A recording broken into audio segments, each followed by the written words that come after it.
বুখারীতে খণ্ড নম্বর 1 book of সালাহ হাদিস নম্বর 757, হে রাসূল, আমাকে শেখান কিভাবে পড়ব। তখন নবী তাকে বললেন যে তুমি তাকবীর দেওয়ার পরে দাঁড়ানো অবস্থায় বিভিন্ন সূরা পড়বে পবিত্র কোরআন থেকে, যেগুলো অন্তর থেকে জানো। কোরআনের যে সূরাগুলো তুমি জানো সেগুলো পড়বে। তারপর তুমি রুকু করবে এবং রুকুতে গিয়ে প্রথমে তুমি সুস্থির হবে। তারপর বলবে সকল প্রশংসা আল্লাহর সুবহান রাব্বিয়াল আযীম, যতক্ষণ না সোজা দাঁড়িয়ে সুস্থির হও। তারপর তুমি সিজদায় যাবে শান্তভাবে যতক্ষণ না সুস্থির হও।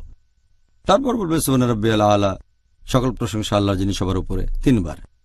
তারপর তুমি উঠে বসবে যতক্ষণ না সুস্থির হও, আর এভাবে নামাজ পড়ে যাও।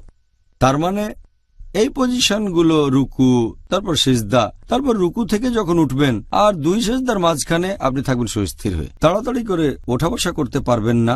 যদি এমন করেন ধরে নেওয়া হবে আপনার নামাজ কবুল হয়নি, যেন আপনি নামাজই পড়েননি। তাহলে যদি তাড়াতাড়ি করে তারাবির নামাজ পড়েন, রুকু সিজদা বা খুব তাড়াতাড়ি, ধরে নেওয়া হবে আপনি নামাজ পড়েননি। তবে সবচেয়ে ভালো যদি ধীরে ধীরে পড়েন শান্তভাবে। যদি মনে করেন 20 রাকাত পড়তে আপনি পারবেন না, তাহলে 8 রাকাত পড়েন, তবে সেটা শান্তভাবে সুস্থির হয়ে আর ধীরে ধীরে পড়বেন। সবচেয়ে ভালো সুস্থির হয়ে ধীরে ধীরে আর লম্বা সময় ধরে। তারাবি হবে লম্বা সময়ের। অন্য মসজিদের সাথে প্রতিযোগিতা করবেন না, যেটা প্রায় দেখা যায়।